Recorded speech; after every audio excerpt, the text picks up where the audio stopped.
Hey everybody, I'm here again in a real human being form once again because I've got something very cool to share with all of you today. You might recall that I have a video on my channel that's got a couple of views. It's about my favorite album of all time, Flying Beagle. Shocker, I still like it, and I love it so much that I'm coming back to talk about this again because some new developments have happened, and I just want to talk about it again with a brain and ears that have listened to this shit like 1,000 times. So I think it would just be kind of nice. So let's get back to the Beagle, baby.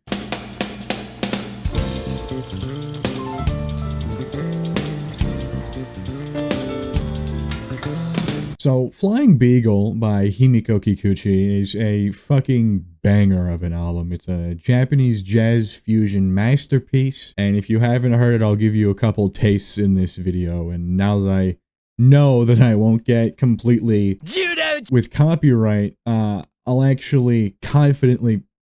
What the fuck was... Did any of you hear that? What the fuck? It was like there was a pop rock in my mouth. I wasn't eating Pop Rock. Something just exploded in my mouth. What the fuck? Okay, camera angles changed a little bit because I had to go back and watch this shit. So, anyways, I'm gonna confidently play you some of these songs in some more snippets than just one song, and I'll give you a taste of what they really are. In fact, I'm also going to be playing them in the background, I think. That's going to be my play. So if you really want to hear these songs, not only just look them up on YouTube, I'll put another link. Just like listen really hard. You know, if you really want to, you know, just replay my video many times, listen very carefully, and you know, that might be a way you could do it. But anyways, yeah, this album's great, and I want to talk about it again. And it's for two big reasons. One, that I just want to get out of the way before the really big cool thing. The original way that I and millions of others originally heard Flying Beagle is wrong. The way that the video that I presented to you guys and the way that I listened to it for about a year or however long it's been now, it's been slightly pitched up and slightly sped up. Not to like a crazy degree, but it's noticeable if you compare them, but it's not like, holy shit, that's crazy, you know what I mean? But it really does just sound better. Shocker, the way it was intended. But yeah, on to the second really cool thing. A neat little item arrived in the mail, and it's this. It's Flying Beagle CD. I haven't even cracked or open yet. It's still in the, what is this shit called? Plastic, that's what it is. It's still in the plastic. I'm thinking of maybe cracking it open and seeing what's inside, you know, if there's like a user manual. I don't have a disk drive on my PC, so we won't be able to listen to it live, but you know, through the power of editing, you guys can hear it while I can't. So that's pretty cool. I'm thinking now I just break it open. Gotta do this with surgical precision, so I don't fuck this very special collector's item. I guess I should give you a little rundown of why I even have this with my limited knowledge that I'm not gonna bother Googling, because honestly, there's not that much information about this or Himiko and her work at all. There's very little known about this musical genius, which is a shame because I feel like more of the world should know her work and stuff, because I mean, even more than just Flying Beagle, her other albums are just straight fucking fire. I'm really having trouble getting into this fucking case. It's kind of ridiculous. I know I'm kind of doing this off camera, but it's a little bit of a difficult angle these days. Shot real smooth. Yeah, that was my biggest concern. You probably can't see that, but the cool pink shit. Like the part that almost makes Flying Beagle, in my opinion, it has now come off, and that does not make me happy. I don't really know how to put that in there. But let's see what's inside. Money shot. Oh yeah, nice little Metallica yellow right there. Isn't it strange now Metallica wants their color to be yellow? I just don't see it. I don't really see it. I mean, it's cool. I fuck with yellow, but I don't know, I just don't think it's very Metallica. I'm being so unbelievably gentle with this. Like, it was $25 for this. Oh yeah, I didn't really talk about it. A few months ago, they re-released this on CD that you can just buy this on eBay. They're pretty darn cheap, so you might want to snatch them up while you still can. Because Flying Beagle is freaking cool.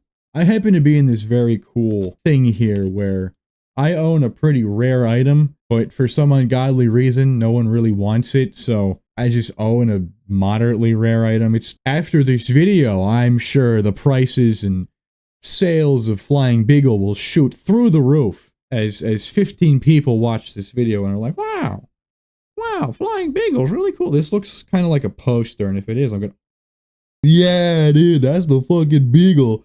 That's, I was gonna say, a thing that is a little rude, and not to a person I have so much respect for, but maybe post me, put it in the subtitles, maybe what this is called. I may actually just like glue this thing on. Like, it's probably not a good idea, but I genuinely think that like the little pink band around it really kind of makes Flying Beagle that it just makes Flying Beagle, you know, except for the music and the artwork. It just helps in that nice little bow of the Beagle bow, if you will. Let's actually talk about these songs, because I've been hyping up Flying Beagle as like the second coming of Christ, or at least I hope I was, because that's how I feel about this fucking album. Flying Beagle is a jazz fusion album, as I have stated before. It's a fucking heater. So since I don't really know what to go from here, I'm not exactly a music reviewer, I guess we'll just go in track order. Let's just hear that first one, baby. Look Your Back.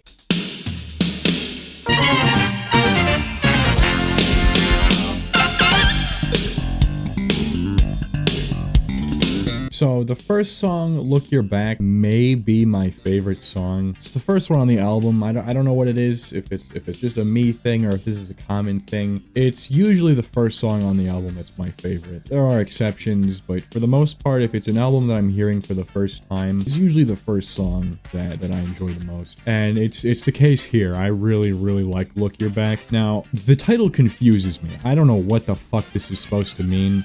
It would make sense if the your was the proper your, it would be Look Your Back, and which also a comma would be kind of cool there. But this is probably like an English thing, but I think it's kind of a goofy title. I love it though.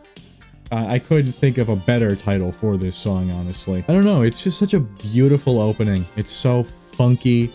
The bass in this song, I mean, the bass in the whole fucking album is great, but especially this song is where it shines. And I know like 3 different people played bass on this album, and whoever came in for this session was fucking shooting fire from their fingertips. God damn. Yeah, this shit is just absolute fucking heat. Before this is fucking 45 minutes long, let's move on to A Seagull in Clouds.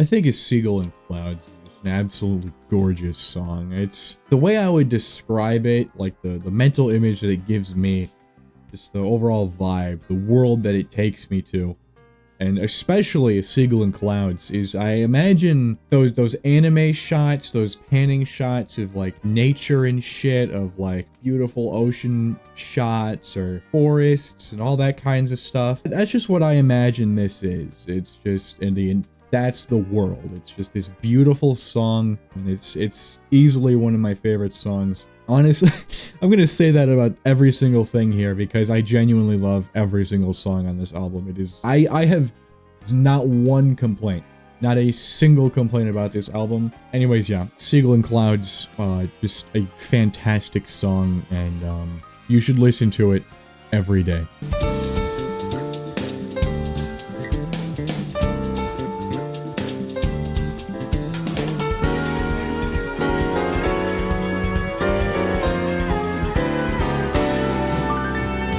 So the titular track, Flying Beagle, is just, I mean, do I even need to say it at this point? I mean, it's just fucking great. It's a very weird, chaotic track that just somehow meanders everywhere, but just stays together in one beautifully focused melody, vibrations, if you will. Now, I want to especially note the beginning. Every single time I listen to this song, I have one mental image, and I can't get it out of my head. Just the way the song moves, you know. It starts off with, you can kind of hear this bass just kind of moving around, doing its thing. It's almost dancing around, going up in a fucking... It's like circling around a little bit, you know what I'm saying? It's just rising up, you know, as it's gaining volume, it's gaining altitude, all that good shit. It's also kind of fighting with that percussion, so they're kind of in like a little helix thing. They're doing that as well. And then, so the bass and percussion are kind of like Kyogre and Groudon, right? They're just kind of fighting and stuff. And then the piano that comes in is kind of like Rayquaza. Anyways, what I'm trying to say is it all just in this really cool rising action into the song. I really like it. I think it's pretty cool. Another part I really enjoy is when it just kind of turns into a news report all of a sudden. I think it's always pretty fun. I really look forward to that moment. Anyways, let's go to Fluffy.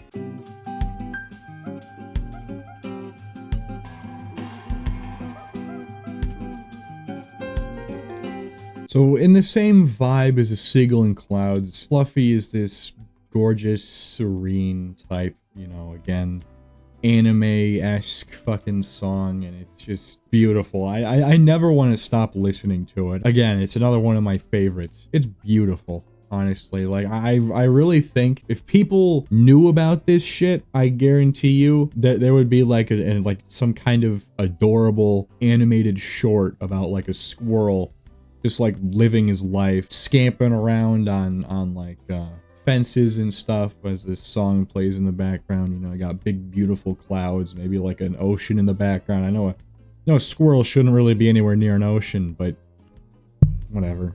It's gonna look pretty, all right? Honestly, I'm just padding time now so I can keep it playing in the background. I can't hear it right now as we speak, but you can as I'm doing all of this padding. Anyways, let's move on to Sandstorm. Oh, I kid. Anyways, here's the real one.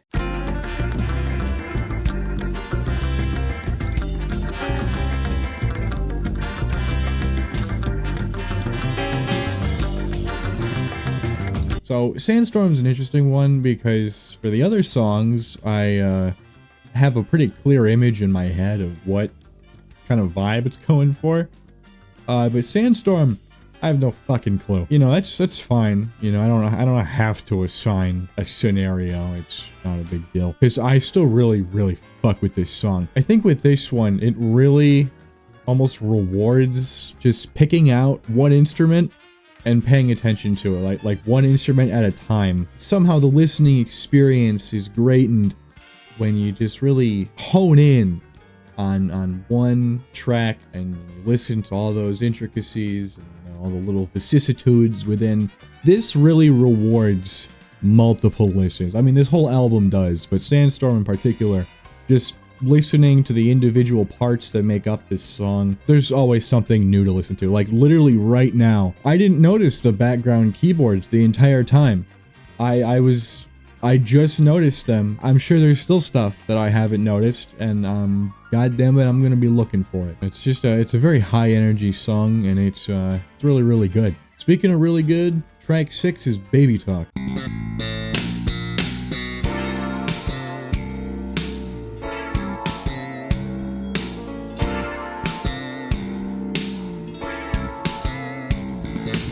So there's another really chill one. I like this one a lot. This one's kind of like a nice night on the town or some shit, you know? It's like a panning city shot. It's like at night, there's like lights and stuff. You know what I'm talking about, you know? Editor, put that shit up on screen. It's perfect to just put on when you want your ears to be happy, I think. It's just a really good time for this song, and it's just a really good just side effect of the song. It's just your ears get that little, that's nice. You know, that's a good little thing my little ears are hearing. Enough of this baby talk.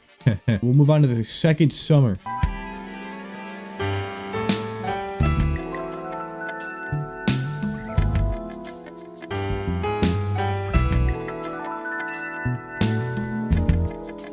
So So the second summer is really a lot like A Sigil in Clouds in that it's very anime-esque, very picturesque, perfect, and it's just so serene, tranquil, beautiful, gorgeous, all the adjectives you could use to describe something awesome and stuff. I just love it a lot. It's really fucking good, and it's 6 minutes. That's like a perfect length. That's all you could fucking ask for. So yeah, there's one more song on Flying Beagle, and that's Ducky Ducky.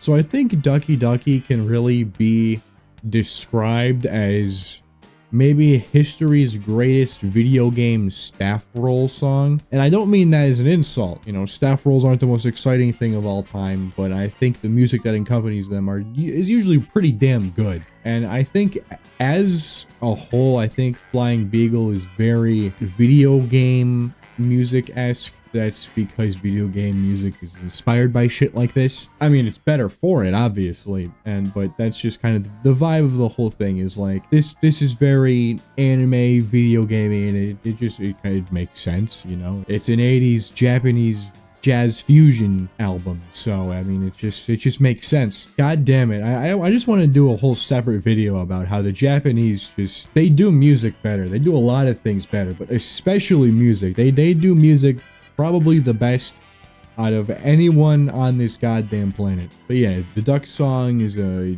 cheerful, upbeat, you know, really good final song. It's just that really good extra bit of hype that you want from a last song in a, you know, honestly pretty short album. It's only 8 songs. They're about 4 to 6 minutes in length. And I don't really think that's a problem. I actually don't mind that it's short. It makes it pretty accessible in my opinion. I like shorter stuff. But yeah, this album is fucking great. If you haven't heard this 1987 masterpiece, I think you should. And I call this a masterpiece. And these days, masterpiece is thrown around pretty liberally. It's kind of lost a lot of the impact that I think that word should have, but I truly believe that Flying Beagle is a masterpiece in every sense of the word. And dare I say, it is perfect. I have 0 complaints with this album. I don't think I've ever seen anyone have a complaint with this album. I can't even fathom a complaint with this album because it is just so feel good. It is just so chill. It's amazing. I can never get enough of it. So yeah, if this shit sounded good, definitely go check it out. I'll put a link in the description of a fantastic playlist that you can check out. Yeah, I think that's pretty much all I had to say. It's 2 in the morning, so I should probably head to sleep. See ya.